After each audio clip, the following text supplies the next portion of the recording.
Recuerden ustedes que cuando estamos en el interrogatorio, la parte que corresponde a cuando nosotros ya leemos, estamos haciendo las preguntas que corresponden a ver, qué sé yo, edad, sexo, eh, toda esa parte interrogatoria. Y empezamos nosotros a preguntar el antecedente, motivo de consulta o de ingreso y la enfermedad actual. Nosotros ya hemos visto que estamos pidiéndole a nuestro paciente, le estamos pidiendo toda la sintomatología. Esa sintomatología, gracias, esa sintomatología nos va, mientras estamos haciendo toda esa sintomatología, siempre les he recomendado que por favor ustedes vayan observando. ¿Se acuerdan cuando les decía que no es lo mismo mirar, no es lo mismo ver, no es lo mismo observar? Entonces nosotros tenemos que ir observando algunos datos que nos puedan dar información. Entonces ahí está la inspección. Por ejemplo, nosotros podemos ver nuestro paciente que no es solamente dolor, el paciente puede venir caquético. ¿Por qué caquético? Porque el paciente está con insuficiencia cardíaca. Esa insuficiencia cardíaca les consume. La insuficiencia cardíaca los deja totalmente,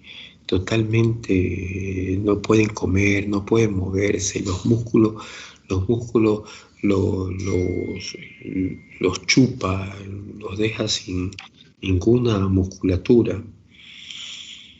Y créanme que hay un refrán que dicen que los gorditos quieren que les dé una diarrea para bajar de peso. Es verdad, es verdad.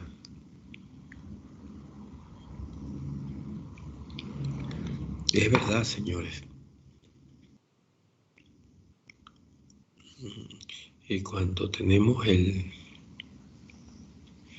cuando hay diarrea, fiebre, vómito, el desbalance es marcado, demasiado. Entonces, el problema que se viene es un problema, imagínense ustedes, en este problema agudo hay el consumo de toda energía, y en la insuficiencia cardíaca también, y es crónico. Entonces llegan a veces pacientes con caquexia. Si a eso nosotros le decimos no tome agua, a eso nosotros le decimos vamos a darle diurético, a eso nosotros le decimos no coma sal, la calidad de vida es horrible, es muy fea. Nosotros tenemos que ver cuando nos está dando las indicaciones, nosotros tenemos que ver cómo está nuestro paciente. Puede tener fiebre, claro, en endocarditis. En endocarditis puede haber fiebre y esa fiebre puede ser marcada. Recuerden que la endocarditis, que es un tema que no hemos tocado todavía, es las verrugas que se forman en las válvulas. Y esas verrugas que se forman en las válvulas son pacientes que incluso pueden embolizar. Hay embolia séptica. Se desprende un pedacito de esa verruga y te llega a donde sea, inclusive el cerebro. Afortunadamente, son casos pequeños, afortunadamente. Mientras nosotros tenemos pacientes con fiebre, nosotros vamos observando.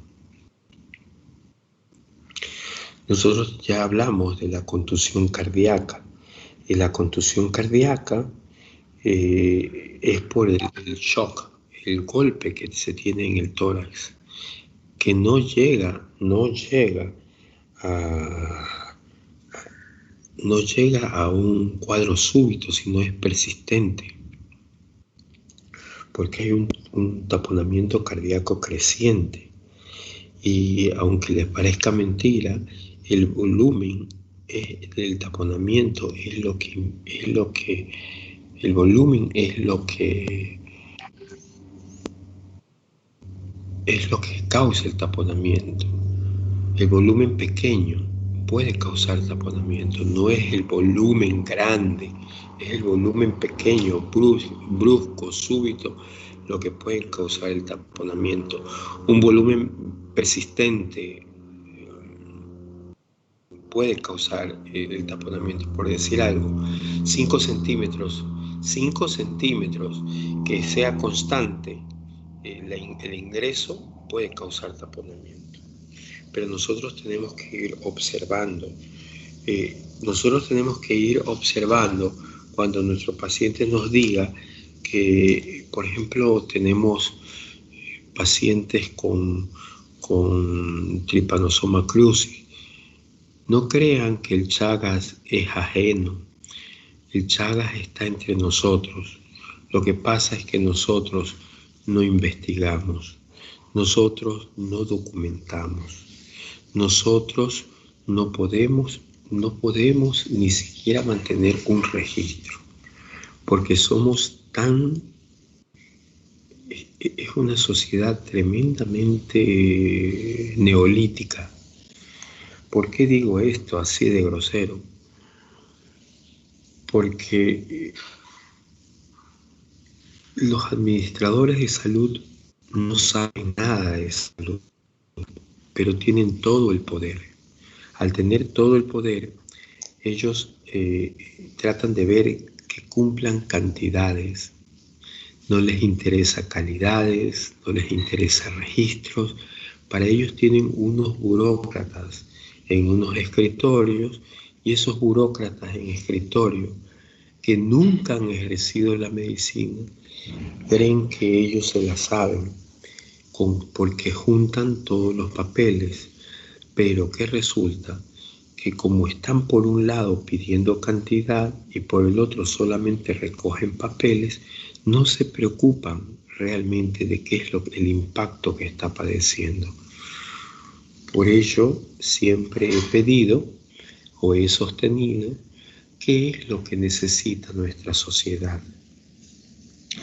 Nuestra sociedad necesita médicos que sean expertos, que tengan experticia en cardiometabólico.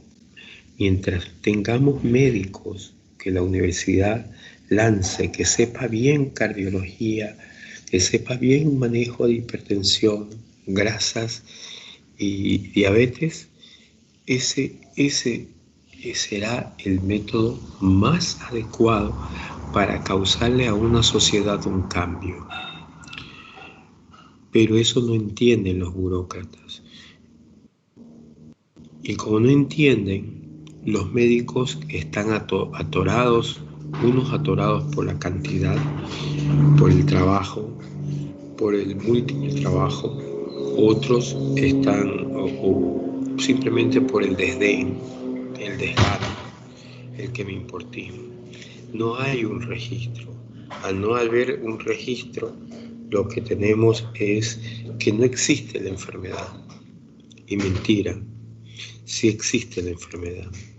En la zona del Oro hay bastante Chagas. Tanto es así que hemos puesto en los registros, y tengo pacientes a los que se les documenta Chagas. Pero esa documentación queda ahí. ¿Por qué? Porque resulta que cuando nuevamente los pacientes no son de ningún médico, son de todos. Entonces le toca a un médico que actúa ocupado o que actúa con desdén. ¿Cuál es el diagnóstico que escogen? Insuficiencia cardíaca. Y el resto de diagnóstico, nada. Y el que sigue, coge lo mismo, ya se queda con insuficiencia, no revisa. No sean así ustedes, porque es necesario que nos esforcemos un poquito ante la mediocridad, que nos esforcemos un poquito ante la camisa de fuerza que nos imponen. Pero existe Chagas. Mire, yo tengo por ahí tiene que haber un documento, porque de cuando en cuando salen personas bien intencionadas que hacen algún trabajito.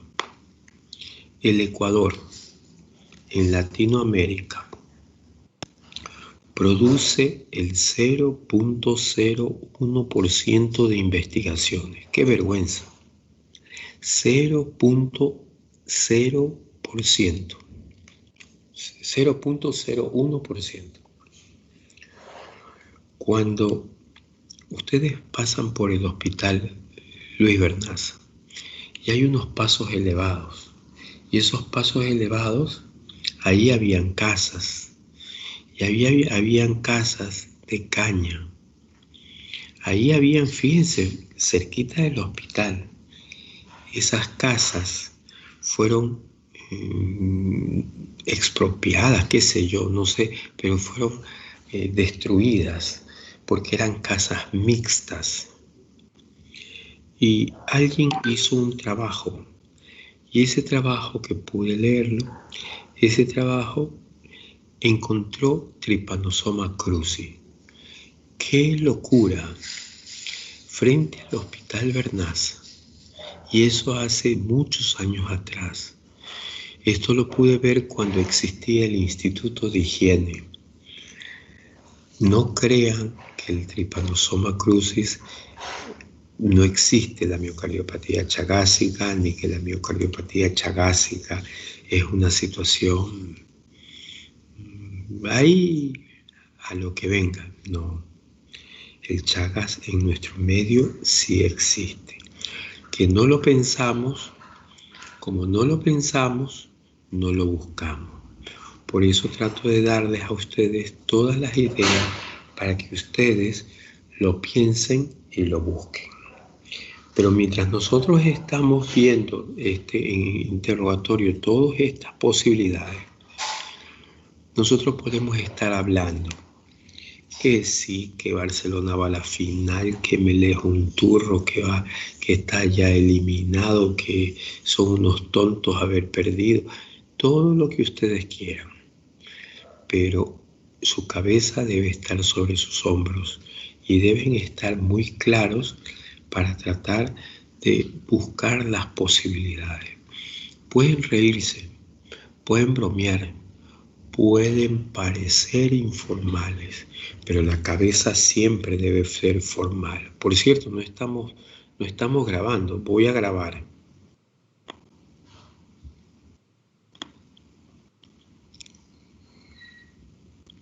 Listo. ¿Qué es lo que veíamos en inspección regional? En inspección regional nosotros dividimos inspección general e inspección, yo dije regional, inspección general e inspección regional. Es decir, vamos a observar cómo está nuestro paciente, cómo se encuentra, cómo se encuentra el paciente para irnos guiando. Entonces, imagínense ustedes, si el paciente tiene ortopnea, ¿qué nos indicaría? Indicaría fallo del ventrículo izquierdo. ¿Qué nos indicaría? Algo está sobrecargando el ventrículo izquierdo. ¿Por qué? ¿Por qué se sobrecarga? ¿Por la presión? ¿Por insuficiencia? ¿Por qué se sobrecarga? Porque ha padecido un infarto y ese infarto ese infarto lo está llevando a la dilatación. Entonces nosotros tenemos que ver si es que nuestro paciente, la actitud o la postura. Y resulta que si tenemos nuestro paciente con problemas del lado derecho,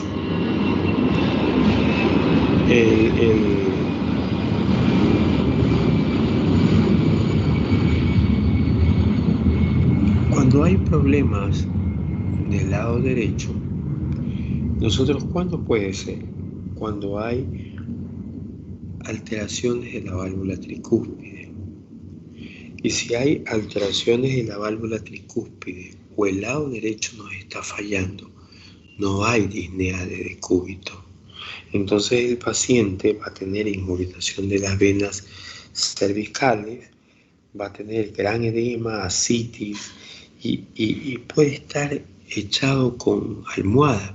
Es una cosa que a ustedes les sorprende. ¿Cómo esta persona que está tan hinchada, tan edematizada, puede estar acostada? Repito, la disnea, la ortopnea, es propia del ventrículo izquierdo. Hay pacientes que son tan crónicos, y esto para que ustedes lo conozcan, por eso es que nosotros decimos que 2 más 2 no es 4 en medicina. Los pacientes con insuficiencia cardíaca izquierda, cuando se hacen crónicos, muy crónicos, puede desaparecer la ortopnea. Y cuando claudica el ventrículo derecho, porque eso lo arrastra el ventrículo derecho, el paciente puede sobrevenir un fenómeno llamado como tricuspidización. El paciente piensa que está bien, pero el paciente está peor, porque ya arrastró el ventrículo derecho. Recuerden ustedes que nosotros siempre hacemos hincapié al ventrículo izquierdo. Siempre tenemos hincapié que hay que cuidar. El ventrículo izquierdo es la bomba de alta presión. ¿Qué pasa cuando en la actitud nosotros vemos un individuo que está echado hacia adelante, que no tolera el decúbito, no tolera estar en 45 grados y necesita estar hacia adelante? Es lo que nosotros llamamos la plegaria mahometana, el signo de la plegaria mahometana o el signo de la almohada. ¿Qué nos da la indicación esta actitud? Esta actitud nos está enseñando que hay líquido en cavidad pericárdica. Como hay líquido en pericardio, nosotros tenemos que estar muy atentos. ¿Por qué? ¿Por qué tiene esta actitud? Porque el líquido, el fondo de saco del pericardio posterior, le dará mayor complacencia al ventrículo en la contracción. Si el individuo se acuesta, el líquido se corre y no deja tener una diástole apropiada. Entonces, cuando el individuo se hace hacia adelante, el líquido corre hacia la parte posterior y puede tolerar un poco más la presencia del derrame pericárdico. Quiero tocar un poquito sobre las cardiopatías congénitas cianosantes. Nosotros tenemos cardiopatías congénitas cianosantes y cardiopatías congénitas no cianosantes.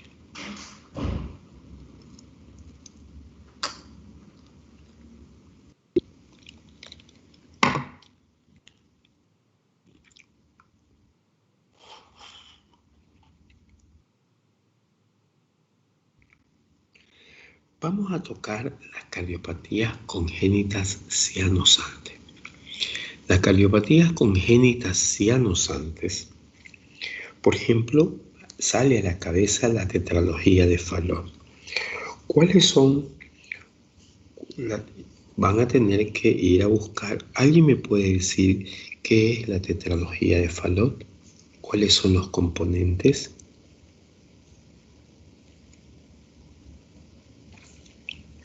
Eso lo tienen que haber visto lo tienen que haber visto en embriología. ¿Se acuerdan ustedes?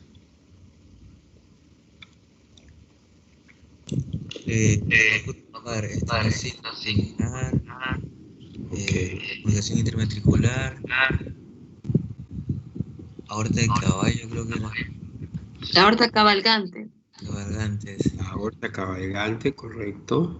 Y la otra. Falta uno, es tetralogía. Ajá, los goleé. A ver. La hipertrofia ventricular derecha. ¿Cómo? Ajá. Hipertrofia ventricular derecha era la otra. No, la hipertrofia ventricular derecha es secundaria por algo. A ver, vamos. ¿O el engrosamiento de la pared? No. No. Está bien lo que usted me está diciendo. Estenosis de la pulmonar. Eso hace que el ventrículo derecho se incremente. El engrosamiento de la, ¿cómo se llama? El engrosamiento ventricular derecho, ya lo hemos mencionado, pero le falta el cabalgamiento de la aorta, que ustedes ya lo mencionaron, pero se están olvidando de algo importante, la comunicación interventricular. Esa comunicación interventricular que pasa sangre del ventrículo izquierdo al ventrículo derecho, eso es importante. Hasta este momento tengo en adultos algunos pacientes con tetralogía de Fallot, unos con la cirugía y otros sin ella o con cirugía incompleta. El corazón es distinto, es totalmente distinto. He tenido que leer sobre tetralogía de Fallot. He tenido que leer. Bueno, entonces nosotros tenemos, fíjese, las cianosantes, tetralogía de Fallot, ya hemos hablado de la atresia tricuspidia y la transposición de grandes vasos. Es decir, cuando un vaso, la aorta y la cava cambian de lugar. Entonces, ¿qué es lo que pasa con estos pacientes, con estos niños? Estos niños son morados, son azules por la cianosis. Y ellos lo que hacen es ponerse en cuclillas. Esa ponerse en cuclillas, como colocados, como sentados, en cuclillas. Sí llegó a ustedes, o sea, como que están sentados, recogidos. Es la mejor manera para ellos disminuir la cianosis. Van a tener dedos en palillos de tambor, van a tener esos pacientes. Ese es el clásico tetralogía de Fallot. Mi pregunta va a ser, ¿son cianosis central o periférica?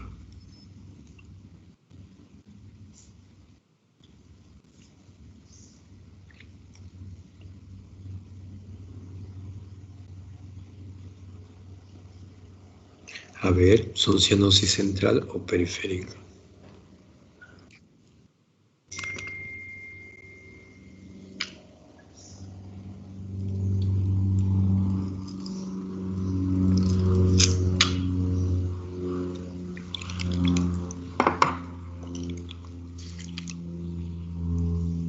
No oigo. Nadie me está. Sería periférica. ¿Por qué? A ver, primero porque como dice que está, bueno, el signo que él ya está como que azulito, eh, puede ser porque tiene una falla cardiovascular y ese es el tema. Puede Ya. presentar, aunque sea niño, puede presentar mm, qué sé yo, una insuficiencia, pero no. Sí, puede presentar una insuficiencia. ¿Y ya? ¿Alguien más, por favor, me puede decir si es central o periférica?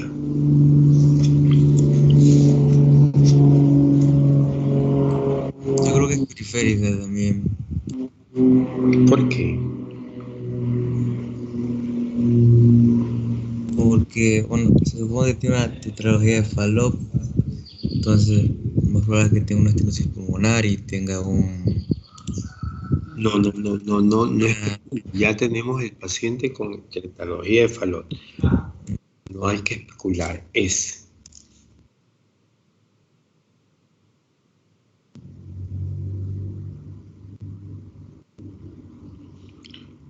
A ver, vamos a razonar un poquito. Doctor, sí sería periférica porque la central, aunque adopte la posición, como dice, replegado, ¿cómo es que dice la palabra? Bueno, ya, sentado, no va a mejorar la cianosis, Ok, pero la periférica sí la mejora. ya, vamos a hacer un repaso. Nosotros tenemos cianosis central y cianosis periférica. La cianosis central puede ser por disminución de la tensión de oxígeno, no hay oxígeno, una causa. Otra causa por hipoventilación alveolar, se acuerda que habíamos hablado el postoperatorio. Y por otra causa, alteración de la permeabilidad capilar, de la permeabilidad. Entonces teníamos que el paciente, ese tipo no hay la permeabilidad, por ejemplo, en las neumoconiosis, en las neumopatías intersticiales. Pero hay un cuarto grupo en la cianosis central que es por presencia de cortocircuito no aireado de la sangre venosa y la arterial. Cortocircuito. En la tetralogía de Fallot hay cortocircuito. Sí, por la comunicación interventricular. Claro. Entonces es central. Ahora viene la otra pregunta. Como yo recibo a este niño con un cianosis, ¿me sirve o no me sirve el oxígeno? Le pongo oxígeno, ¿me sirve?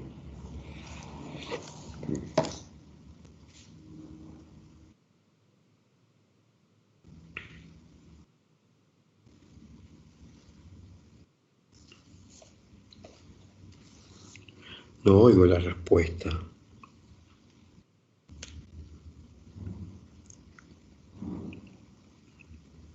No oigo la respuesta.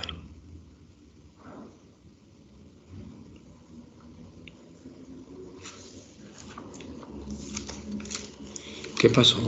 No le sirve. ¿Por qué no le sirve? Porque si tienes la comunicación interventricular, que en donde te pasa su sangre, que debiera estar oxigenada, si tienes, no se oxigena por lo menos un 40%, entonces el oxígeno ahí no vale. Recuerden que en este tipo de cianosis central, en donde ustedes tienen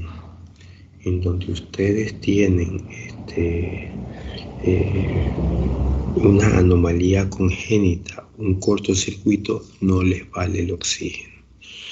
En todo caso, nosotros ponemos oxígeno y ponemos oxígeno más bien como placebo para que la gente no nos presione tanto y podamos estar. Un momentito que me están llamando.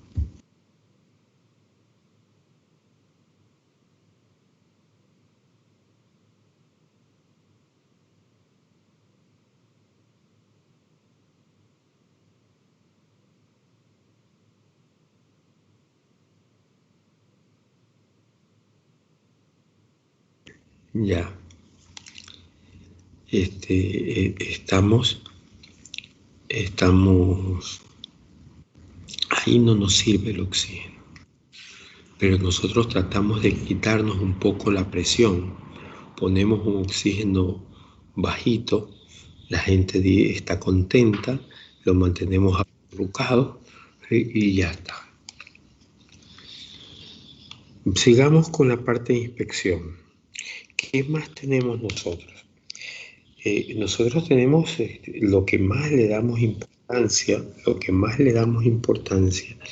es a las cardiopatías isquémicas. ¿Cuál es la primera causa de muerte en el Ecuador? Las cardiopatías isquémicas. La primera causa de muerte. La gente se nos está muriendo por infarto, angina, isquemia. Entonces, debemos tener cuando vemos un paciente que nos llega con dolor precordial, y ayer hemos visto muy bien y hemos analizado el dolor, nosotros debemos pensar, ¿tiene crisis de angina de pecho? ¿Tiene infarto? ¿Cómo el paciente refiere el dolor?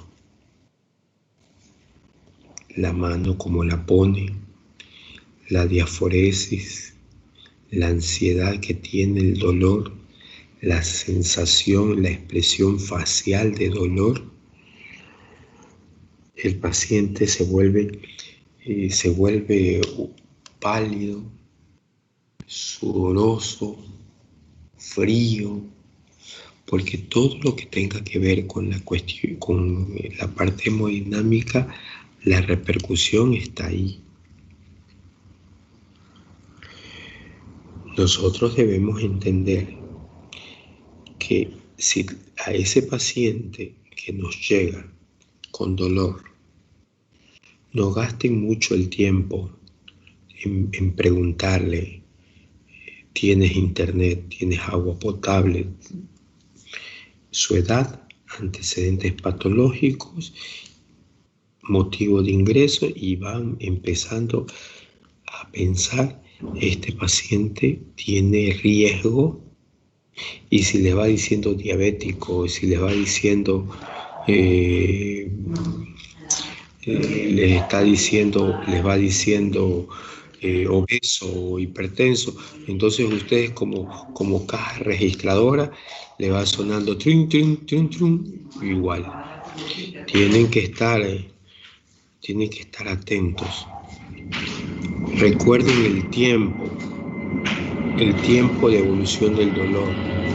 Ese tiempo de evolución del dolor lo tienen que tener muy en cuenta. Nosotros tenemos un límite, 12 horas máximo. Y en 12 horas, no porque ustedes sean dermatólogos, psiquiatras, tienen que desconocer aquello. Recuerden que para llegar al síndrome coronario, 2 de 3, dolor, semiología, electrocardiografía, para mí, semiología, y enzimas, que son exámenes complementarios, semiología. Entonces, señores, ustedes tienen que verlo. Otro proceso que también nosotros tenemos que verle la actitud es los procesos arteriales obliterantes. ¿Cuáles son estos procesos?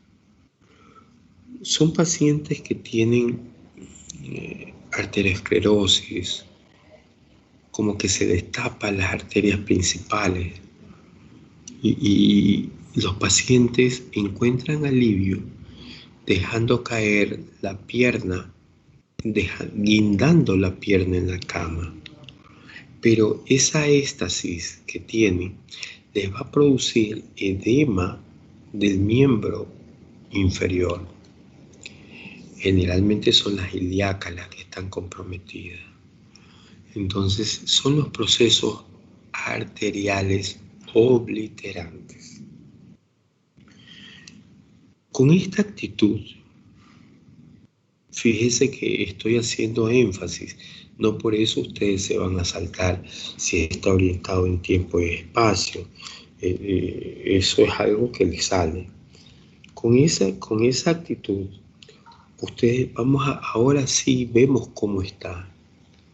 Vamos a la fascie, vamos a la cara, porque la cara nos va a indicar muchas situaciones.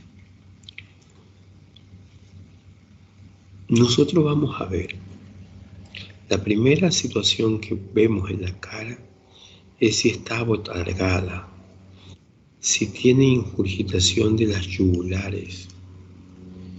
Si tiene ingurgitación de las yugulares. ¿Se acuerdan ustedes de la fascia que les venía indicando hace tiempo? Que hay quemosis, que hay... ¿Qué es quemosis, por cierto?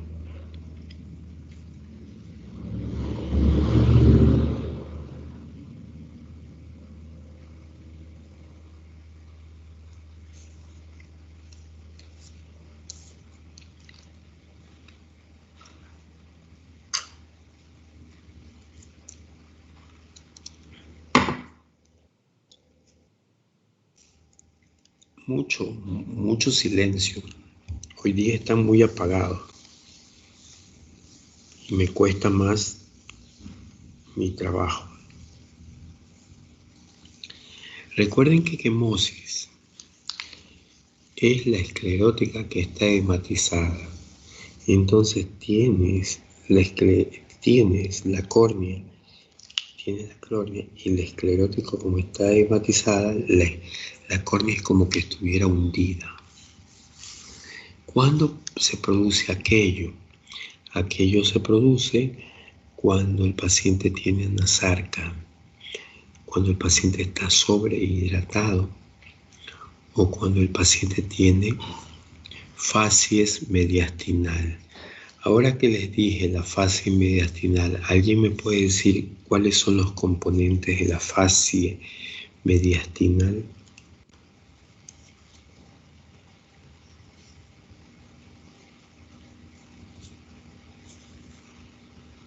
Doctor, ¿me escucha?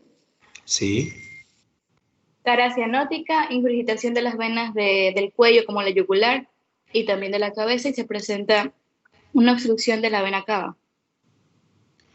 Ya, pero no solamente en la obstrucción de la vena cava, en el derrame pericárdico. En el derrame pericárdico se produce también. Entonces nosotros tenemos ahí en la pericarditis constrictiva. Existe aquella pericarditis, la sínfisis pericárdica que le llaman también. Se hace una coraza. Hace mucho tiempo, salió el producto minoxidil, que salió como antihipertensivo. Y como antihipertensivo era muy bueno. Nosotros teníamos problemas muy serios con los nefrópatas. Teníamos problemas serios y teníamos solamente la clonidina y la hidralazina. Y no les valía nada. Los nefrópatas se nos burlaban con la presión. Llegó el minoxidil y el minoxidil bajó totalmente la presión. Era estupendo, pero nos fuimos dando cuenta que el minoxidil producía esa pericarditis constrictiva, pero había otro efecto. Efecto es que le crecía el pelo. O sea que, por un lado, le apretaba el corazón y por otro lo ponía más guapo. En definitiva, fue retirado del mercado el minoxidil como antihipertensivo y fue la primera sustancia en spray que se usó contra la calvicie. Todavía lo están vendiendo porque ahora hay el Edalapil, hay otros fármacos que han evolucionado, pero el minoxidil fue el primero. Y ese era unos casos en donde nosotros podíamos ver la fascia mediastinal. Tenía ingurgitación yugular y se estaba olvidando su compañera, Melanie, que les produce cianosis. Tiene cianosis marcada, cianosis facial marcada, quemosis, cianosis, fase de abotargamiento, ingurgitación yugular bilateral.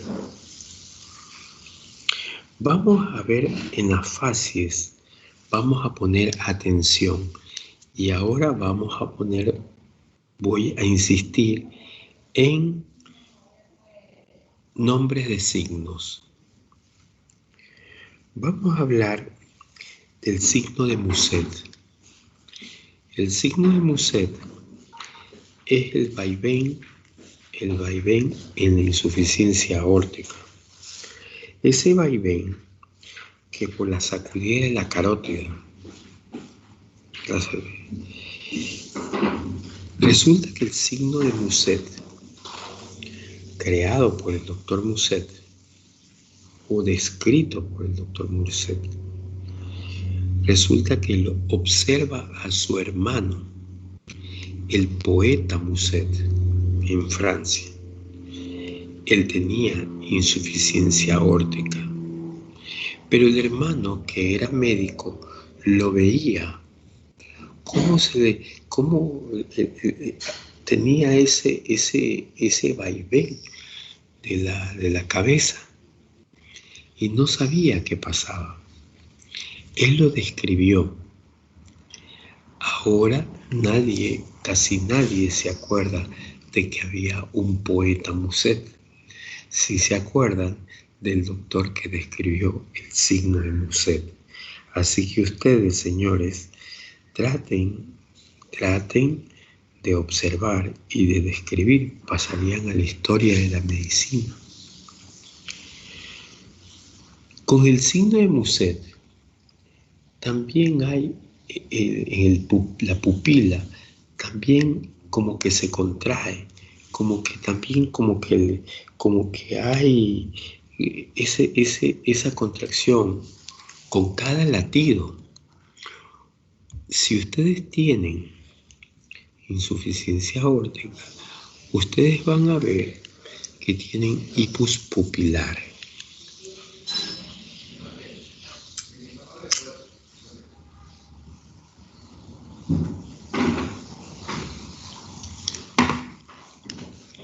Tienen hipus pupilar. Entonces tenemos el signo de Muset y tenemos el hipus pupilar en la insuficiencia aórtica severa. Cuando es moderada no la encontramos. Doctor, dígame. ¿Y en qué otras patologías podemos ver el hipus pupilar? Yo prácticamente la he visto solamente en insuficiencia aórtica. Porque el hipus pupilar es recuerde que la insuficiencia aórtica regresa la sangre y la sístole es con tal fuerza de que hace el movimiento por las carótidas. y es con tal fuerza que va por la arteria retiniana, entonces hace eso. Yo solamente le he visto en insuficiencia aórtica severa.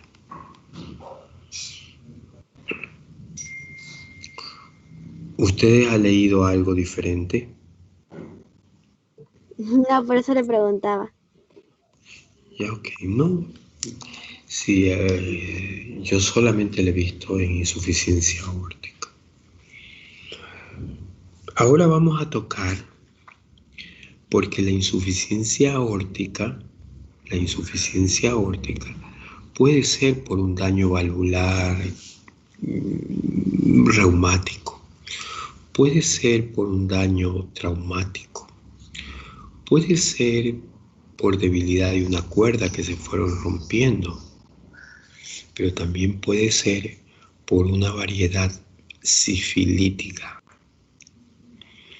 Cuando nosotros vemos la variedad sifilítica, nosotros tenemos que pensar ya no como insuficiencia aórtica, sino que tenemos que pensar como enfermedad de Hodgson, porque la variedad sifilítica, insuficiencia aórtica, variedad sifilítica, es la enfermedad de Hodgson. Las pupilas, aquí las pupilas son mióticas. O sea, la insuficiencia aórtica va a ser secundaria a la sífilis. Sí. La sífilis daña la aorta. Hay aortitis sifilítica. Por eso le digo, estoy separando y ya esto cuando ya tenemos este tipo de componente, nosotros ya le llamamos enfermedad en la variedad sifilítica de la insuficiencia aórtica, nosotros le denominamos enfermedad de Hodgson. Si nosotros vemos las pupilas y son mióticas, nosotros a ese signo le llamamos de Leiden, signo de Leiden, mióticas, bilaterales. Si nosotros observamos que son anisocóricas, es decir, una más chica que la otra, o una más grande que la otra, que ustedes le ponen la luz y no hay ese reflejo de la acomodación, de la conservación. Nosotros hablamos del signo de Argyll-Robertson.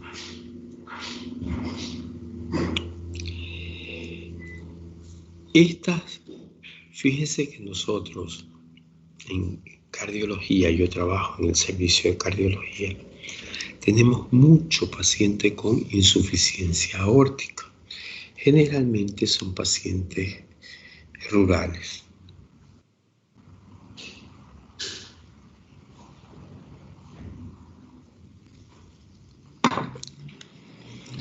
Generalmente son pacientes rurales.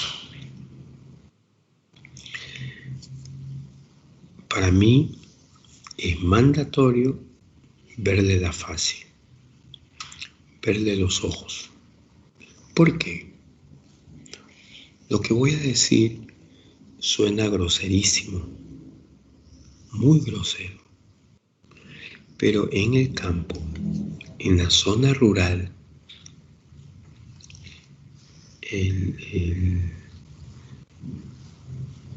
hay costumbres muy arcaicas.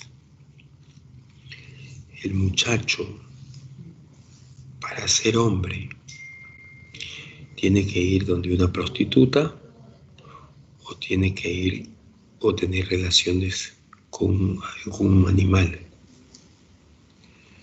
Ahí ya eres hombre. Y esto existe. Y es algo que lo tenemos oculto, nadie lo quiere decir. En este año he tenido un contacto con gente rural y he tocado ese tema y todavía existe. Todavía existe. Entonces, no sabemos, no tenemos claro si es que la sífilis, ¿cómo está? Fíjese cómo los registros nos fallan, cómo tenemos tanto vacío en nuestro sistema sanitario. Siempre que va un paciente con insuficiencia aórtica, siempre le veo las pupilas para ver cómo están. Cuando por ABC motivo no paso visita, ¿cuál es el examen para sífilis que nos indicaría la posibilidad de... ¿Cuál es el examen que podemos pedir para sífilis?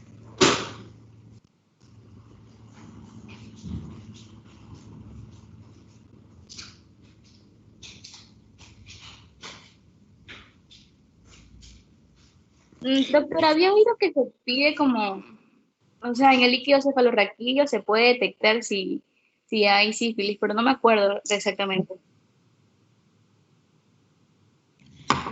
Es el BDRL, que se lo puede solicitar también en el líquido cefalorraquídeo, y es la neurosífilis. Cuando es en el líquido cefalorraquídeo, es cuando usted busca la neurosífilis. Pero el BDRL simplemente le dice, hay sífilis. Pero recuerde que el BDRL, como todo examen, tiene falsos negativos y falsos positivos. Esos falsos negativos que tenemos, bueno, no quiero abrirme del tema. Y cuando ustedes curan al paciente con sífilis, puede quedar marcado, o sea, ya está curado, y sin embargo ustedes le hacen un BDRL y le sale negativo, le sale positivo. O sea, cuando le hace positivo, eso queda positivo. Y para saber si tiene o no tiene sífilis, ustedes le tienen que pedir el FTA-ABS para saber que está el treponema, porque una neurosífilis es destructiva. A propósito, ¿quién produce la sífilis?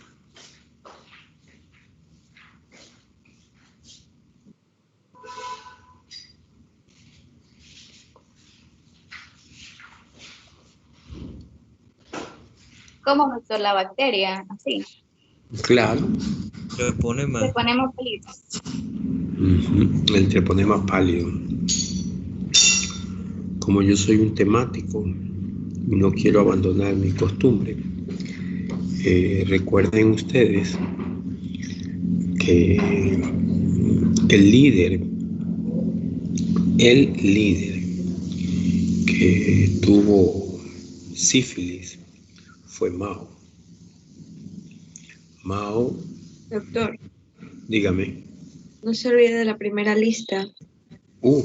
Sí, me estaba olvidando. Ahí les converso. El líder que tuvo,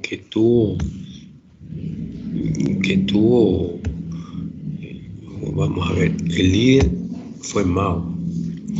Y Mao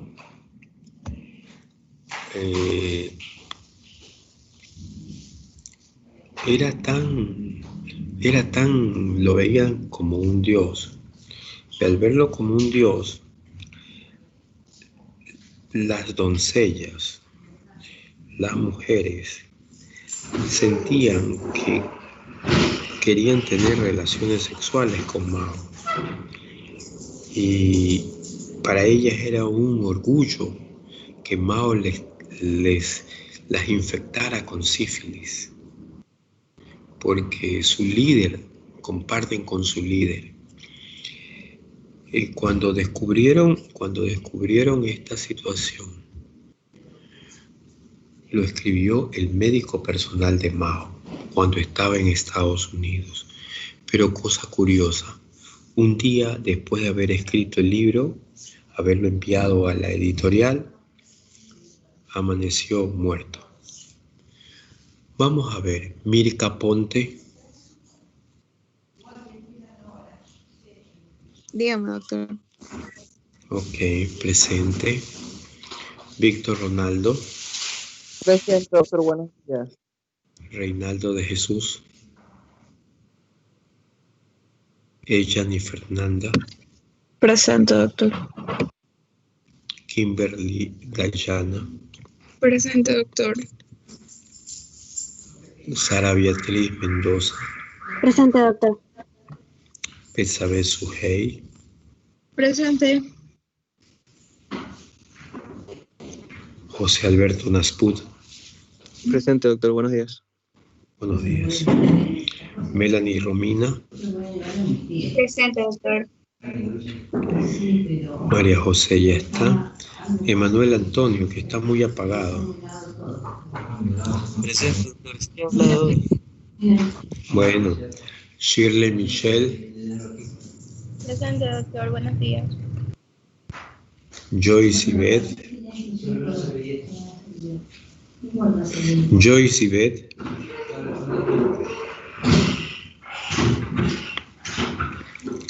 No se comunica Joyce Yvette.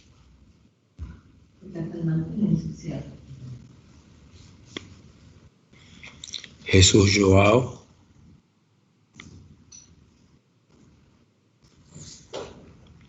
Jesús Joao. Presente, doctor. ¿Sí me escucha? Sí. Joyce Yvette.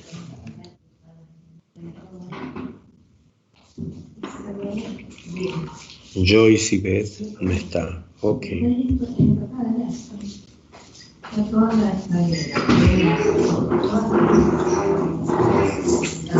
Listo.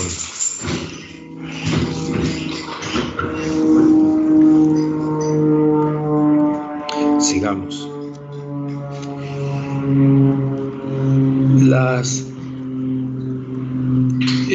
La cianosis puede presentarse en las lesiones tricúspidas, como ya hemos visto, y la cianosis facial. Me estaba olvidando algo.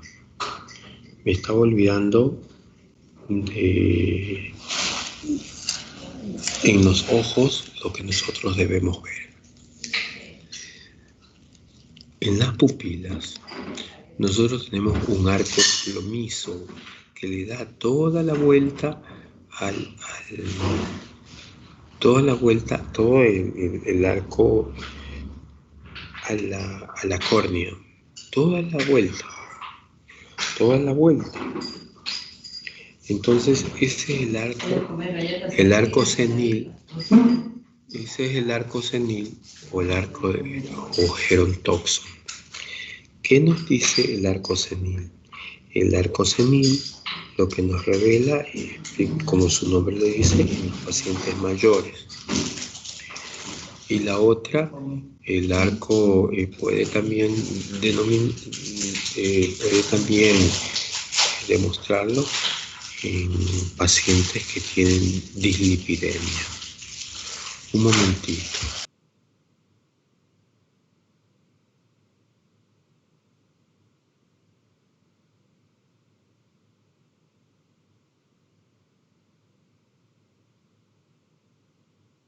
Doctor, Sí, dígame.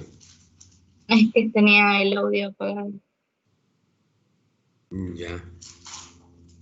Sí, se me fue el audio. Quiero dejarles de tarea.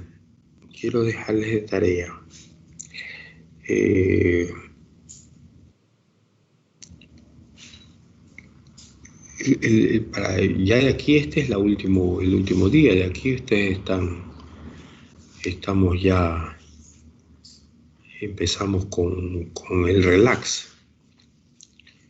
Quiero que busquen el síndrome de Takayasu. ¿Qué es el síndrome de Takayasu?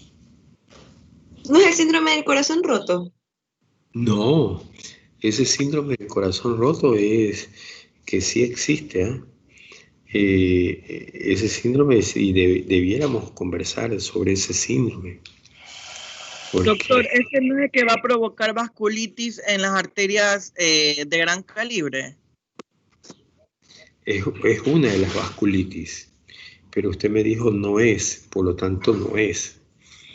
Tiene que decir. Perdón, es. Sí, entonces produce, tiene mire, en el síndrome de Takayasu, la parte facial, los pómulos, se vuelve un paciente que hay obliteración de la musculatura, o sea, la musculatura se vuelve como permanentemente contraída. Doctor, ¿esa es la fase antonina? No, eso es la fase antonina, eso se produce, tengo entendido, en el micobacterio, la fase antonina. Busquemos en Google para sacarnos la duda porque estoy dudando. Busquen ustedes en Google, le voy a dar 30 segundos. Mientras tanto voy a tomar un poquito de líquido. Sí, doctor, fase antonina. A ver qué es.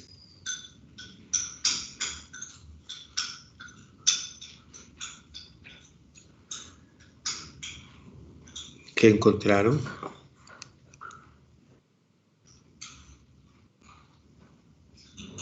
Suros dice que resaltan la excavación de las cavidades orbitarias y el hundimiento de los huesos propios de la nariz, que dan a esta una configuración rectilínea.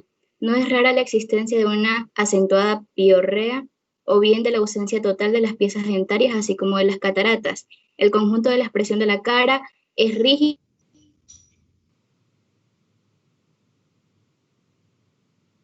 ¿Qué pasó? Se quedó frisada. Pero la causa quiero saber porque me quedé dudando. Doctor, ¿me escucha? Sí, la causa. Y no se me escucha. La causa. Sí, el síndrome de Takayasu, lo dice Suros. Ah, ya, ¿ve? Está bien.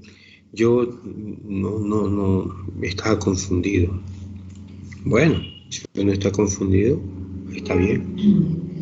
Estaba dubitativo.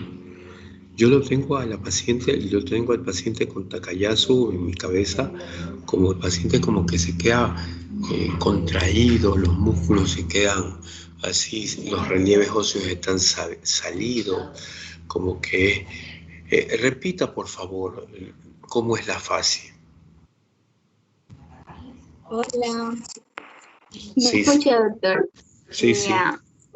Dice aquí, resaltan la excavación de las cavidades orbitarias y el hundimiento de los huesos propios de la nariz, que dan a esta una configuración rectilínea. No es rara la existencia de una acentuada piorrea o bien de la ausencia total de las piezas dentarias, así como de las cataratas. El conjunto de la expresión de la cara es rígido y constituye la clásica fase antonina. Es verdad. Yo estaba confundiéndome con las fases que produce el Mycobacterium leprae. El Mycobacterium leprae. Doctor, hay que buscar y también dice que la fase antonina también se la ve en los estados avanzados de la lepra. Ah, bueno, no estaba tan equivocado y me entró la duda. O sea, yo investigué y también sale lo mismo, que sale, es característico en dichos procesos. Fíjense que no me da ninguna tristeza reconocerlo. Tenía una duda y ustedes son mucho más hábiles buscando con el Google. Ok, entonces ese es el síndrome de Takayasu. Takayasu hay que pensarlo. No solamente esperamos tener esa fase, hay que pensarlo. Y la velocidad de sedimentación globular que esté elevada es un dato que nos puede hacer dudar. ¿Qué otras alteraciones nosotros tenemos en la constitución, en el estado nutricional? Ya hemos hablado muchas veces que los pacientes con insuficiencia cardíaca pueden llegar a tener caquexia, porque no se alimentan bien. Ya hemos conversado que por cada kilo de peso, 3 kilómetros de vasos sanguíneos. Por lo tanto, si hay una persona que tiene más de 12 kilos, tiene más de 10 kilómetros de vasos sanguíneos. Por lo tanto, la obesidad no es buena. La obesidad es una enfermedad crónica no transmisible. Produce mayor trabajo del corazón. Al tener mayor trabajo del corazón, ese bombeo hace que realmente mucho trabajo, hipertensión. Si tenemos obesidad, tenemos hipertensión, va arrastrando la dislipidemia. Miren que ya empieza 3 factores de riesgo. Si a eso todavía le vamos poniendo por ahí intolerancia a la glucosa o diabetes, 4 factores. Y la edad, cuidado con la edad. Esos son netamente lo que estoy mencionando en los criterios de Framingham. ¿Alguien ha buscado la aplicación de cardiorriesgo de Framingham? ¿Alguien ha buscado?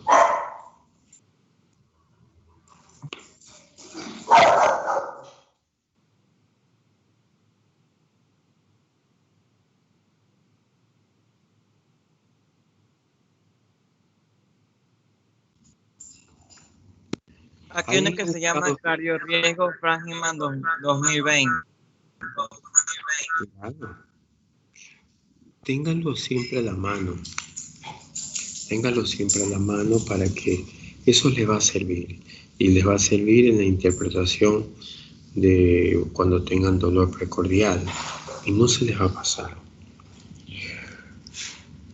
Nosotros podemos ver también la piel. ¿Se acuerdan que nosotros podemos ver la piel? Nosotros vemos la piel. Nosotros podemos tener 2 tipos de coloraciones. La primera coloración es palidez. Una palidez generalizada. ¿En dónde tenemos palidez generalizada? En la cardiopatía reumática o en la endocarditis. Es un paciente en donde se lo ve con una palidez, no es que es blanco, es pálido. Entonces, ese paciente lo tenemos generalizado y es permanente. También lo podemos tener en las valvulopatías aórticas, pero recuerden que cuando hablo de palidez hay que tenerlo con pinza, porque nosotros somos con un mestizaje. No sé, sacaron un trabajo antropológico interesante de las razas ecuatorianas, y no hay ecuatoriano que no tenga un componente europeo, un componente indígena y un componente negro. O sea que nosotros somos un mestizaje tremendo. Un mestizaje tremendo, ¿no? Y eso me ha impresionado. Y eso me llegaron un video bien bonito en donde nosotros nadie puede decirse blanco, nadie puede decirse negro. Voy a buscarlo y voy a ver si se los envío para que ustedes vean que razas no existen. No existe, es una locura. Y ahora tenemos una identificación en Ecuador. Entonces nosotros tenemos la valvulopatía, tenemos la carditis reumática, pero siempre son permanentes y estamos hablando de palidez. Hay que cogerlo con cierta tranquilidad, poner cierta atención por el mestizaje. Hay palidez transitoria, que es generalizada y es transitoria. ¿Cuándo hay esa palidez generalizada y transitoria? ¿Cómo se llama eso?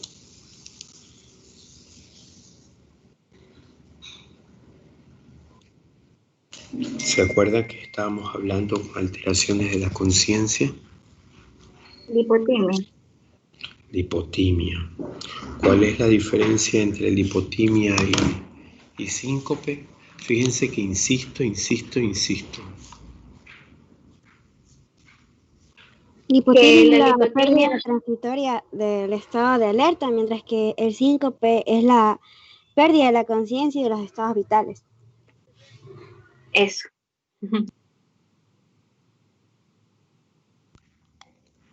Muy bien. El síncope es la pérdida de los... Exactamente, está bien descrito. Entonces, nosotros tenemos que cada que tenga palidez generalizada y transitoria, nosotros tenemos que abrir nuestro diagnóstico diferencial si fue lipotimia o fue síncope. Ahora quisiera recordar las causas de síncope.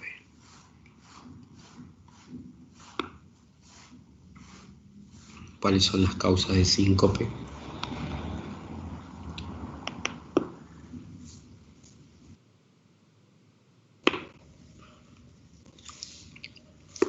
Bloqueo auriculoventricular, taquicardia supraventricular exagerada, por 200. Puede ser también hipotensión ortostática. Hipotensión ortostática, pero eso ya no es síncope. Pudiera llegar al síncope, generalmente da lipotimia. Fibrilación auricular con una respuesta ventricular demasiado lenta.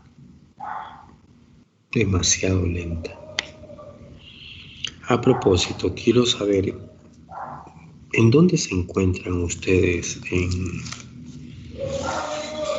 fisiopatología? ¿Por dónde van? Vimos Shock la última clase. ¿Cómo? Shock vimos la última clase. Shock, ok. O sea, ya están en cardiovascular. Sí. Sí, recién entrando. ¿Y en farmacología por dónde van? También hemos visto hasta los fármacos antianginosos. Ok, me parecen bien. Entonces tenemos recuerden, la fibrilación auricular. La fibrilación auricular es un desorden en la contracción auricular, porque las aurículas actúan como bombas cebadoras y la respuesta ventricular es lenta, entonces puede llegar a síncope. La lipotimia, generalmente la hipotensión ortostática, golpes, deshidratación, puede presentar lipotimia. Tenemos el tema también de la palidez limitada. Y eso nos pasa en el síndrome de Raynaud. Por ejemplo, en la circulación periférica. Primero se pone pálido. En el síndrome de Raynaud, que también le llaman algo así como el dedo muerto. Entonces se pone la circulación periférica, se pone pálida, limitada.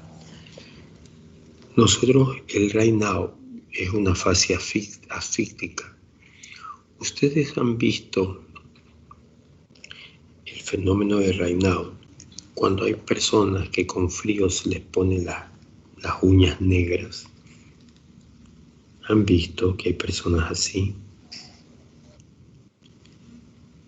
Ese es el fenómeno de Raynaud. Y eso no indica nada.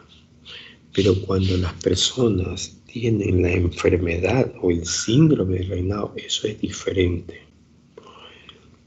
Pero cuando ya está el Raynaud puesto, hay una fase que es obliterante.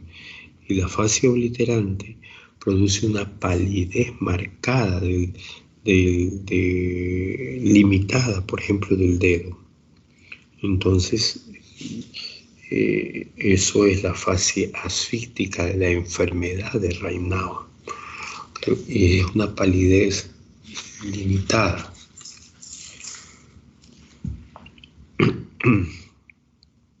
Si nosotros vimos palidez, también tenemos que ver cianosis. Hemos hecho un ejercicio hace un rato de cianosis central. Pero recuerden que también hay cianosis periférica en la parte cardiológica.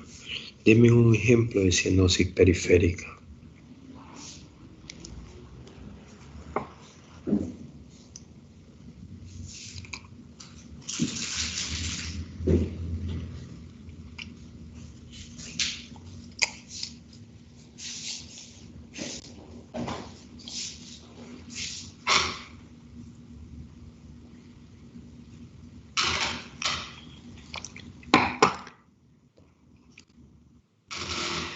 El ejemplo. ¿En la insuficiencia cardíaca derecha? La insuficiencia cardíaca tiene un componente de cianosis periférica. ¿Por qué? Porque al tener poca fuerza el ventrículo, hay un enlentecimiento del paso de la sangre.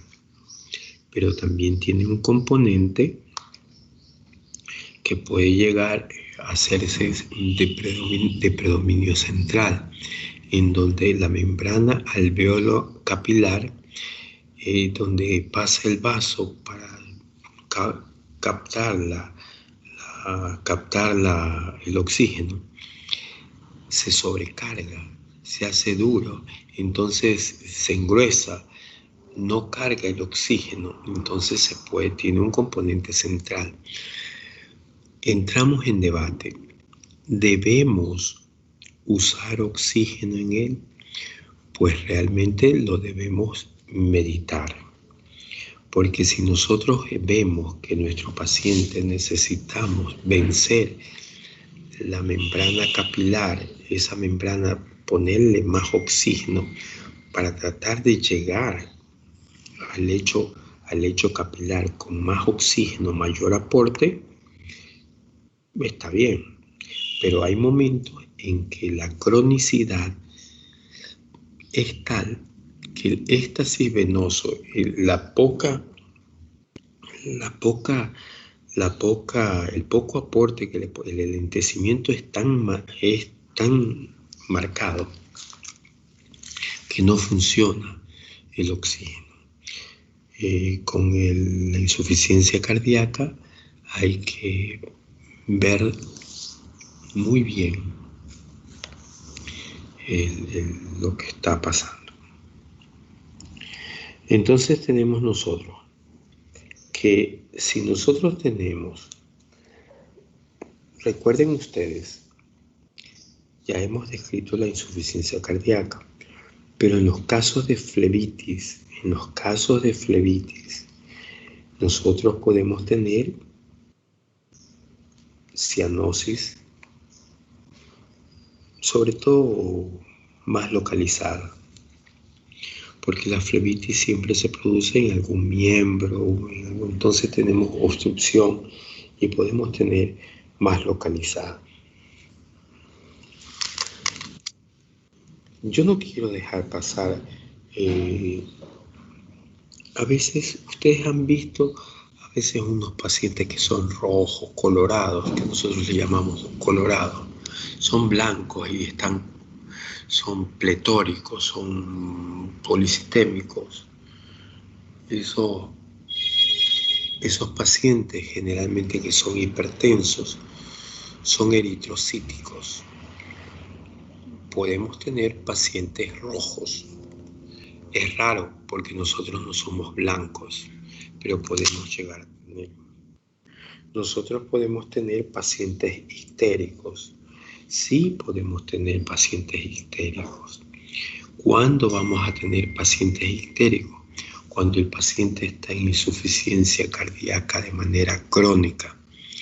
¿Qué es lo último? Lo primero que se llena, el lóbulo izquierdo del hígado, y no me cansaré de repetirlo. Entonces el hígado se vuelve lleno, tiene mucho éxtasis y puede llegar a desarrollar ictericia. Ahora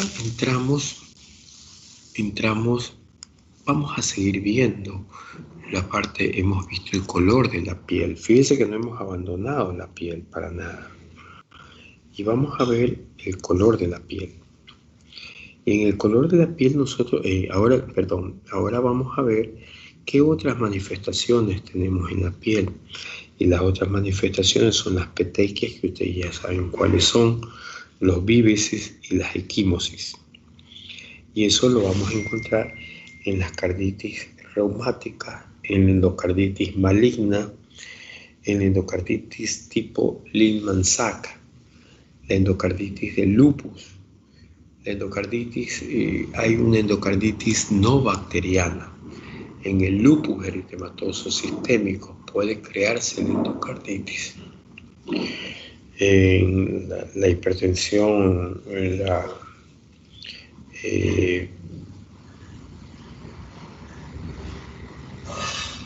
recuerden, me estaba confundiendo.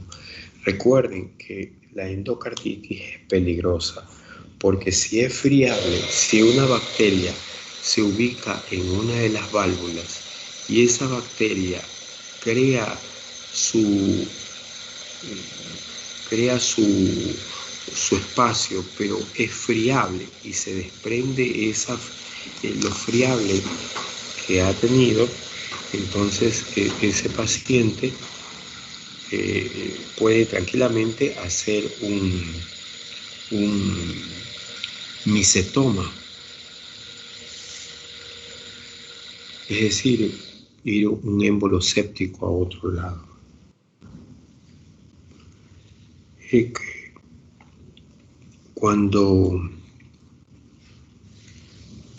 ¿Qué más tenemos ahí? Me estaba olvidando de los eritemas, que también puede ser. Y quiero tomar en consideración los nódulos cutáneos. Cuando nosotros tenemos los nódulos cutáneos, fíjense por favor, cuando ustedes tengan una duda, ustedes véanle unos nódulos que existen en la parte de las aponeurosis, de los tendones, de las fascias. Entonces esos nódulos cutáneos son indicativos de carditis reumática, mientras que existen unos nódulos que son dolorosos en la endocarditis maligna, que están en los pulpejos de los dedos.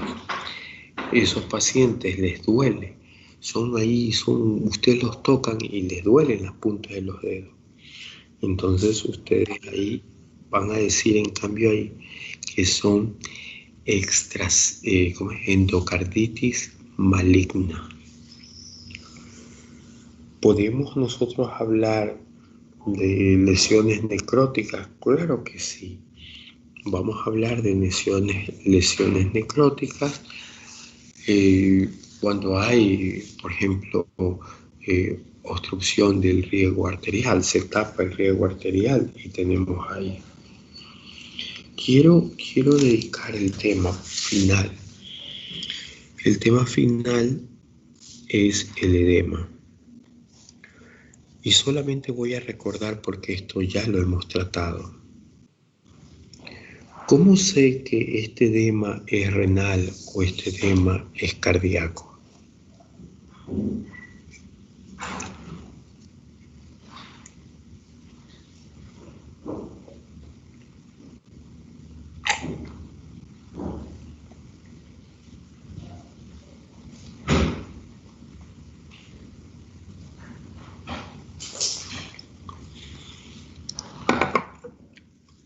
¿Cuál es la diferencia entre edema renal y edema cardíaco? Por favor, eso ya lo tenemos que saber.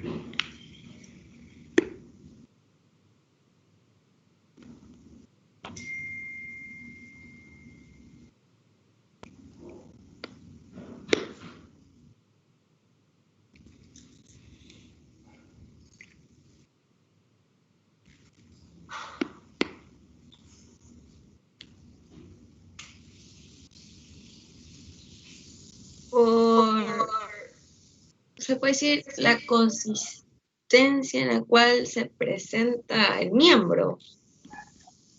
No sé si se No, no.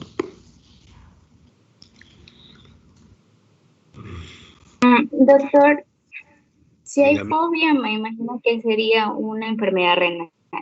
Y la fobia se evidencia en las extremidades inferiores, edema renal. ¿En cuál? En el edema renal hay fobia. Ok. Voy a preguntar a Mirka Aponte, porque no participa, me tiene desesperado. ¿Qué opina usted?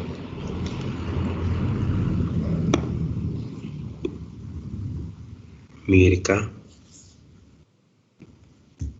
Doctor, ¿me puede repetir lo que preguntó, porfa? ¿cuál es la diferencia entre edema cardíaco y renal?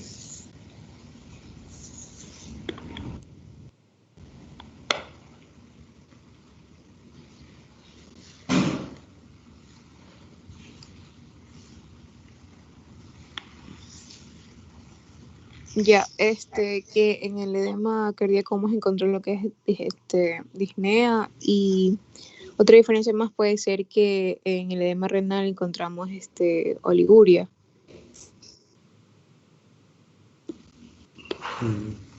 ¿Qué dice usted, Kimberly?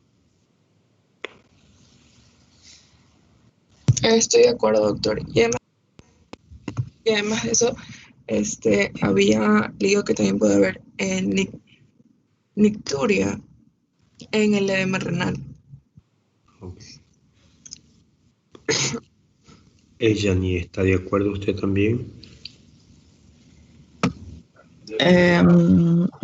Creo que en el edema renal podría haber edema alrededor de los ojos también. Y en las piernas. Y en el cardíaco creo que va a ser en los tobillos. Y creo que la diferencia, el edema renal es matutino y el cardíaco vespertino. Okay. Ya no sé qué más. Con todas estas apreciaciones que nos han dado, ¿me puedes decir, Emanuel Antonio, hacer una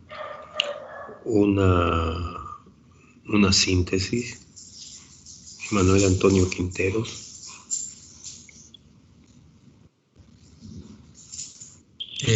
¿Cómo una síntesis, doctor? De todas las exposiciones que han hecho. Todas las características que dieron. Ajá. Un resumen. Bueno, se puede decir que en el renal es indoloro, en el cardíaco es todo lo contrario, hay dolor. La consistencia también encontramos que en el renal es blando y el edema cardíaco va a ser la consistencia dura.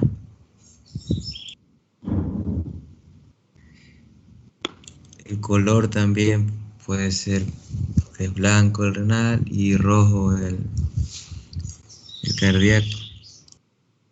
Ok, no se confunda. Es más simple todavía. El cardíaco, como decía Echani, es vespertino. Es perimaleolar, posterior pretibial. Cuando ustedes busquen y le hagan presión, tienen que hacerlo sobre la tibia para demostrar el signo de la fobia. Es vespertino, miembros inferiores. Se levantan sequitos. El renal se levanta, el edema se le nota en la cara. Facial, matutino. Con esas características ustedes no se van a perder. Vamos a seguir viendo la parte que corresponde. Solamente tendríamos edema cardíaco, edema renal, no. Existe el linfedema. El linfedema es cuando hay ruptura de los vasos linfáticos. Cuando hay ruptura en los vasos, después de linfangitis, cuando el paciente, sobre todo los pacientes que son con varices en los miembros inferiores, primero se les oscurece la piel y después de oscurecerse la piel viene y rompe los linfáticos y se vuelve una piel acartonada y poco a poco va incrementando y eso es duro, es frío y esa dureza nosotros le llamamos linfedema. Linfedema. Nosotros también podemos decir que, linfedema. Algo me está faltando ahí, algo me estoy comiendo. ¿De la elefantiasis? Claro. La elefantiasis es precisamente el último estadio. Es lo más... Crónico. Y ahí es lo más crónico. Y es lo más deformante. Y realmente ahí no hay mucho que hacer. Hace años había una persona... Solo darle terapia del dolor. Nada más. Y hace años en la catedral había una persona con elefantiasis que pedía dinero a la entrada de la catedral. La verdad que era una pena.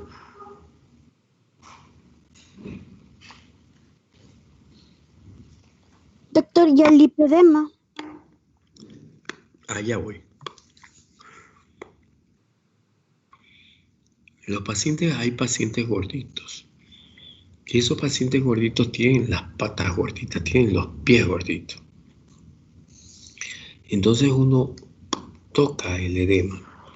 Es un edema duro, no deja fobia. Ni la linfedema tampoco deja fobia. Es un edema duro. Ese edema duro no les duele. ¿Sí han visto ustedes esos gorditos pata gorda? ¿Han visto alguna vez? Sí. Ellos son los que tienen el lipedema.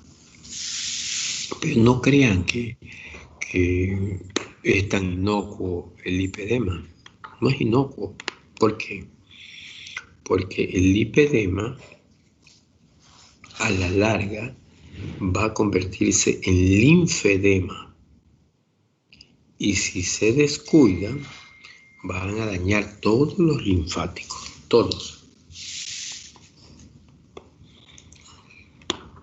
¿Qué más tenemos nosotros para pensar? Tenemos lipedema, linfedema.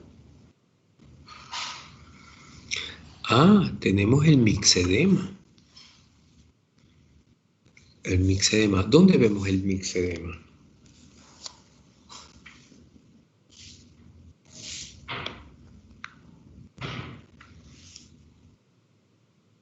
En el hipotiroidismo.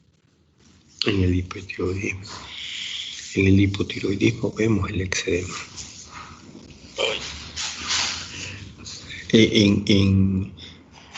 Es en la parte pretibial. Y les cuento, es el primer sitio en el hipotiroideo en donde ustedes van a encontrar este tipo de edema. Ese mixedema tampoco deja fobia. Entonces ustedes tienen que tener cuidado. Y antes de decir, este paciente tiene mixedema, hay que revisarle lo pretibial. Generalmente los endocrinólogos se basan solamente en los exámenes, pero nosotros debiéramos evaluar al paciente integral. Primero el examen del paciente.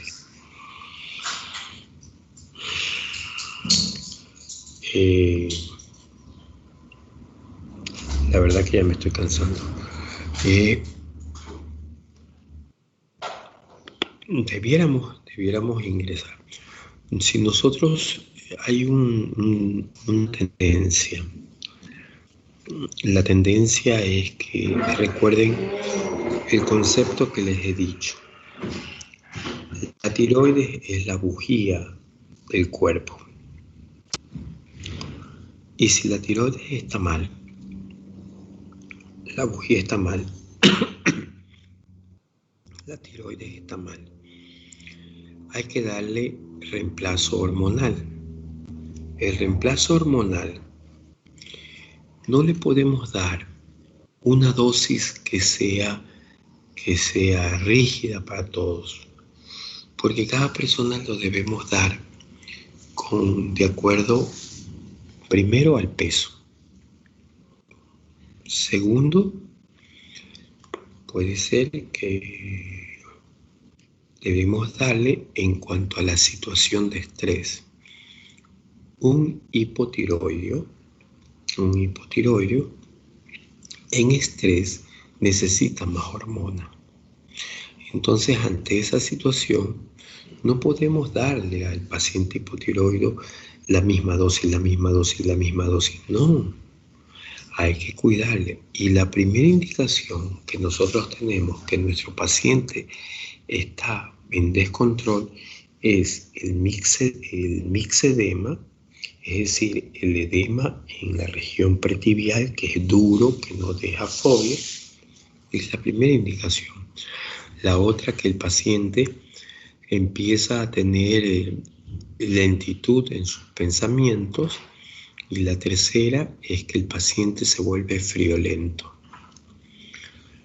No piense que todo hipotiroideo es gordo. No. Que todo hipotiroideo es obeso.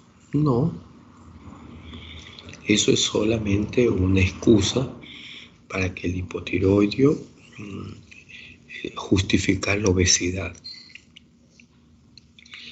El hipotiroideo tiene, fíjese la asociación como comorbilidad. Es hipotiroideo, de la mano le viene la hipertensión, de la mano le viene la dislipidemia, de la mano le viene por ahí la intolerancia a la glucosa. Fíjese todo el complejo que se le viene al hipotiroideo. No es verdad que sea algo sencillo. Y esa es una continua discusión que tenemos. ¿Cuál es el resultado final? ¿Cuál es el resultado final? ¿A dónde ustedes creen que va a impactar? ¿Cuál es el resultado, la patología final? La cardiopatía isquémica. Y son los pacientes que se infartan. Si ustedes van a escoger endocrinología, siempre vean el espectro de las comorbilidades. El hipotiroideo hay que tenerlo en cuidado. Todo va de la mano. Lástima que este ciclo, la rigidez sea solamente como síndrome, pero así es el proceso pedagógico. Entonces, debiéramos tener mayor interacción, pero bueno, no entremos en ese campo. ¿Qué otra? Dígame alguna pregunta, por favor. Doctor, y con respecto a la persona hipotiroidea, ¿siempre va a tener esa cadena de patologías que se le va a asociar? ¿O va a llegar a un momento de que, o puede haber excepciones? No sé si me hice entender en lo que quería preguntar. Si es hipotiroideo, hay que siempre, ese hipotiroideo debe cuidarse con la dieta porque fácilmente hace dislipidemia. Si es hipotiroideo, fácilmente el paciente que está mal controlado y hace dislipidemia llega al siguiente paso, hipertensión. Hipertensión e hipotiroidismo. Ya prácticamente la hipertensión se vuelve endocrina. Entonces el hipotiroideo debe tener un control, debe ser controlado, debe ser educado, sino que nuestro hipotiroideo cree que tomando la pastilla ya está, y si tengo obesidad es por la tiroides. No. Es totalmente errado ese concepto, totalmente errado. El hipotiroideo tiene una secuencia, por decir, patológica. Y doctor, ¿y si realmente se cuida, hace ejercicio, tiene una vida alimenticia saludable y aún así no baja de peso, se le puede creer que igual es por su hipotiroidismo o por otra enfermedad anexa? Si el hipotiroideo es saludable y tiene obesidad, habría que ver cómo está, recuerden, cómo está el reemplazo hormonal, porque el reemplazo hormonal, cómo está la bujía. Si la bujía nos estamos quedando cortos, hay que darle por el peso. Yo le dije que hay que darle por el peso y por la situación, el estrés de la persona. No es lo mismo que un paciente esté enfermo, hipotiroideo, va a necesitar más hormona. A un paciente que está tranquilo, que hace su vida, va a necesitar menos hormona. No es lo mismo que le demos 75 microgramos a una paciente obesa, o que le demos 150 microgramos a un paciente obeso. Hay que darle por el peso, hay que saberlo. Lamentablemente, aquí ya tenemos, creo que el año pasado, tenemos de 50, tenemos de 75, tenemos de 100 y de 150 la levotiroxina. Pero realmente el hipotiroideo está un poco como que está subestimado, como que no le prestamos atención. Hay pacientes, eso por un lado. Por otro lado, hay pacientes que vienen como en combo, que son diabéticos y son hipotiroides. O son diabéticos o son hipotiroides y después se hacen diabéticos, salen con la diabetes. Es como que viene el combo. No he visto ningún nombre a esta combinación. Porque he visto cuando hay el MEN 1, el MEN 2, los síndromes así, pero a esta combinación no he visto ninguna especificación. Pero el hipotiroideo está como un poco olvidado, como que es hipotiroideo. Todo hipotiroideo debe tener una consulta mirándola no Y quizás debe ser que los endocrinólogos, igual que los cardiólogos, están repletos de pacientes.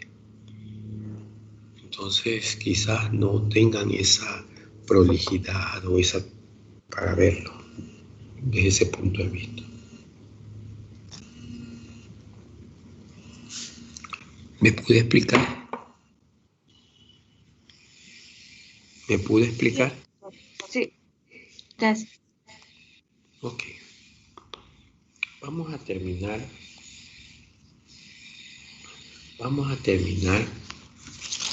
¿Qué hemos visto? Inspección general. ¿Sí se dieron cuenta que la inspección general es larguísima? Sí.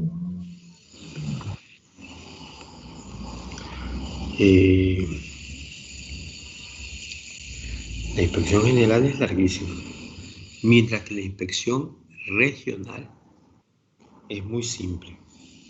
Es muy simple. ¿Qué es lo que nosotros vamos a ver? Nosotros vamos a ver simplemente cómo está si hay circulación colateral. ¿Cuándo? Cuando ya hemos descrito si es que existe facies mediastínicas, si es que hemos visto, por ejemplo, en el hueco suprasternal, estamos pensando en que es una dilatación aneurismática. Si es que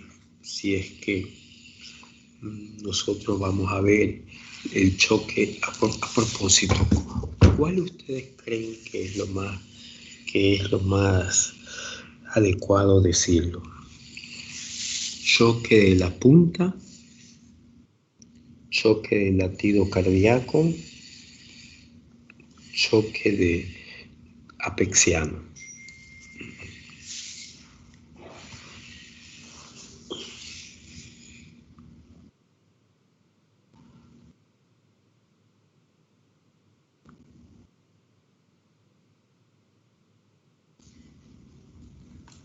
Vamos, que no les oigo.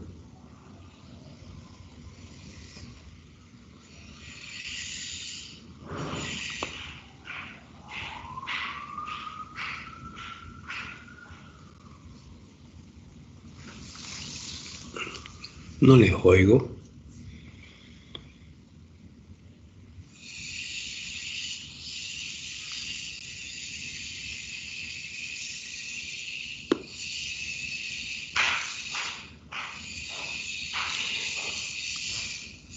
Choque de la punta.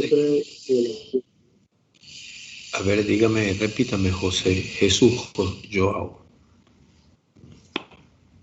Yo diría choque de latido, porque es como que choque de punta y choque del ápice es como que lo mismo. Sí, pero ¿cómo lo puedes expresar mejor?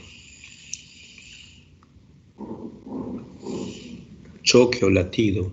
¿Cómo sería mejor la manera de expresarse?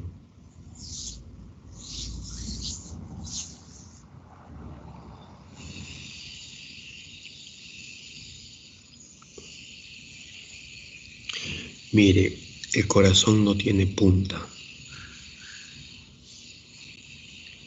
El corazón tiene un ápex. Nosotros debemos pensar que es el latido apexiano o choque apexiano. Porque el latido lo que hace es la contracción. Y la contracción del ventrículo es lo que se ve a través de la pared torácica. Entonces, a través de la pared torácica se observa este latido.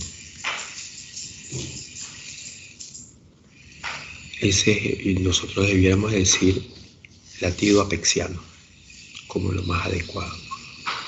Pero así como cuando nosotros hablamos disnea, nosotros tenemos que entender que vamos a hablar de disnea. Lo correcto es disnea y nosotros decimos disnea. Lo correcto es latido apexiano, pero hablamos del choque de la punta. Son situaciones que nosotros hablamos medio chueco.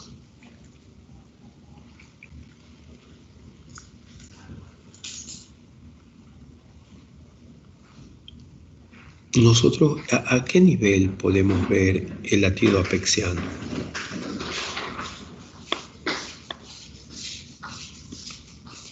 ¿A qué nivel podemos ver el latido apexiano? ¿Dónde vemos el latido apexiano?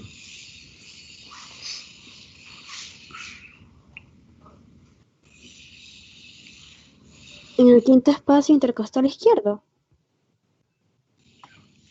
¿Por fuera de la línea? Por dentro, doctor. A nivel de la línea medio clavicular. A nivel. Por fuera de la línea medio clavicular. Es decir, ustedes lanzan la línea por fuera, ahí sale en el quinto espacio. Ustedes ahí van a tener el latido apexiano.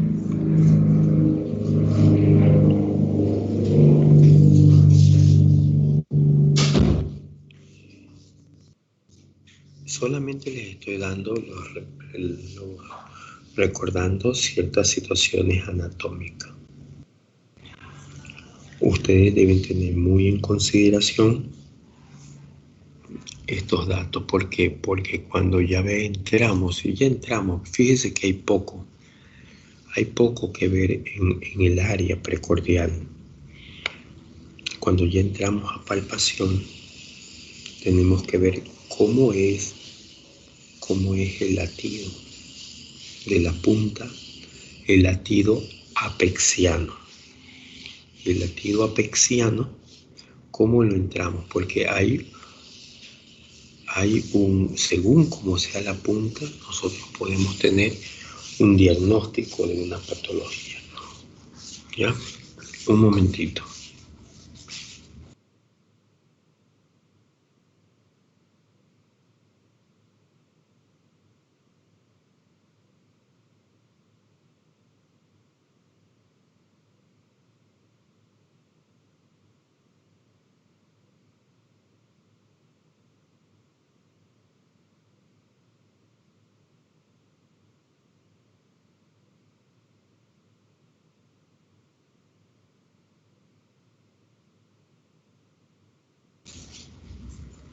A ver.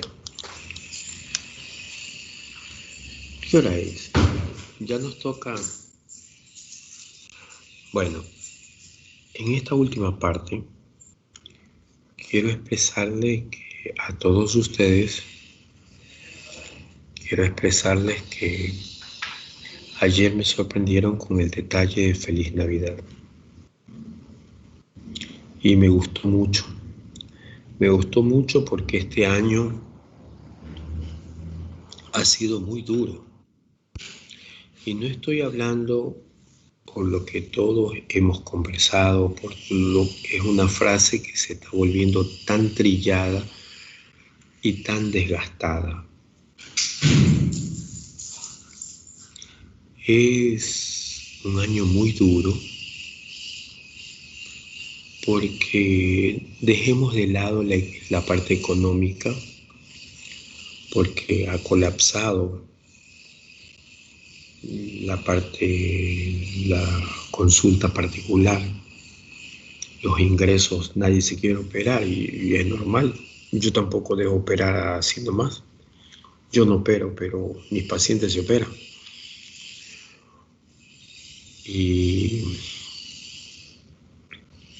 Y ustedes ya ven mi política, que es cuidar al paciente. Dejemos eso de lado. Pero ha sido muy duro porque los encierros, y pese a los encierros, tenemos un COVID. Tenemos un COVID que no sabemos cómo nos vino a la vida. Nos demostró que no valíamos nada, que no éramos nadie, que no valía la persona con ni la parte económica, ni porque eras guapo, inteligente, nada, que no lo veíamos, y sin embargo era una estructura que no tenía cerebro, que no había evolucionado, que no tenía reflexión. No es que no tenía, que no tiene Dios, no tiene creencia, no tiene nada.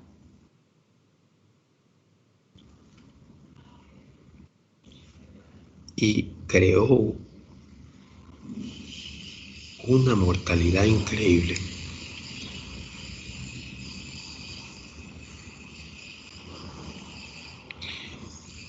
Yo no sé ustedes,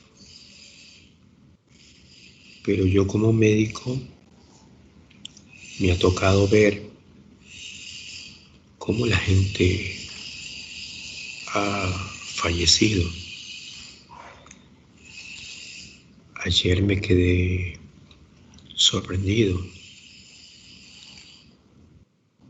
de los compañeros de mi promoción que se han graduado. Entre una docena, alrededor de una docena, han fallecido por COVID. Entonces es penoso. Ha habido amigos que fallecieron y que no puedes hacer nada porque no tenemos tratamiento y todavía no hay tratamiento. Claro, le damos anticoagulación, claro, le damos para ver si nos resulta la citromicina, claro, se hizo un estudio con ivermectina para ver cómo va, claro, pero tenemos ahí ese gran problema. Pero la vida sigue, y la vida hay miles de ideas o de razones hasta fantasiosas, que sí, que no sé qué cosa, el blinder. Hay terapias que son el dióxido de cloro, es una terapia que ya salió demostrado de que no sirve, que es un cuento. No sé si lo quieran tener alguien, no sé si se lo hago llegar, si alguien me lo pide.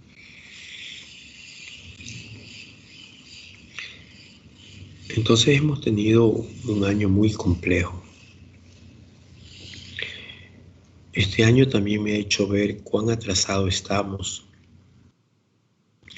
Estamos dando, como les decía, muy impersonal la educación. Ya no tengo ese contacto con los estudiantes. Ya no tengo ese que sí me hace falta. Antes les voy a decir que voy a apagar la grabación porque eso no me interesa.